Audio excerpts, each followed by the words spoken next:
Hello viewers, Das computer হাবের official চ্যানেলে আপনাদের স্বাগতম। আজকে আমরা মাইক্রোসফট আউটলুকে আমাদের জিমেইল অ্যাকাউন্টটা কেমন করে কনফিগার করব এই বিষয়ের উপর একটি ভিডিও বানাতে চলছি। তো আমাদের সঙ্গে থাকুন। ব্রাউজারে প্রথমে আমরা যেটা মেইল অ্যাড্রেস থাকবে এটাকে লগ ইন করতে হবে। লগ ইন করে মিনিস গুগল অ্যাকাউন্টে আমরা ক্লিক করব। তারপরে এখানে একটা সেটিং অপশন আছে, সেটিংয়ে আমরা ক্লিক করব। সেটিংয়ে ক্লিক করার পরে আপনারা দেখবেন এখানে সেটিং চলে এসেছে। সেটিংয়ে ক্লিক করার পরে general, levels, inbox, accounts and import, filters and block addresses, forwarding and POP iMap এটা চলে আইম্যাপে আসার পরে আমরা এখানে স্ট্যাটাসে আইম্যাপ ইজ এনেবলে ক্লিক করব। সেভ চেঞ্জেসে সেভ করে দেব। তারপরে আপনি এটা মিনিমাইজ করে দেবেন। তারপর আমরা এখানে আউটলুক অলরেডি ওপেন করা আছে, এখানে যাব, অ্যাড অ্যাকাউন্টে যাব।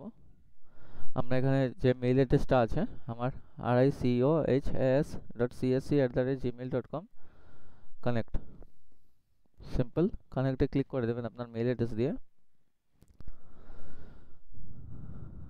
এডিং ricoasam.kachar@gmail.com এটা এডিং হতে চলছে।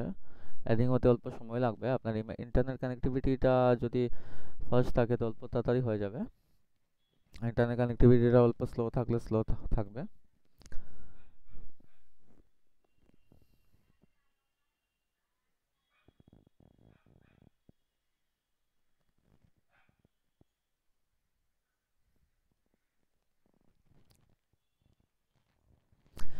অ্যাকাউন্ট সাকসেসফুলি অ্যাডেড লেখা এসেছে। আইম্যাপ আমার মেইল অ্যাড্রেসটা এখানে এসেছে, আমি এখানে ডান করে দেব।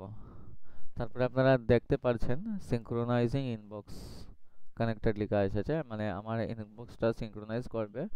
আর আমার যাগুলাই পুরানো মেইল থেকে ধরে নতুন মেইল যাগুলা আছে সবগুলাই আমার আউটলুক অ্যাপ্লিকেশনে চলে আসবে।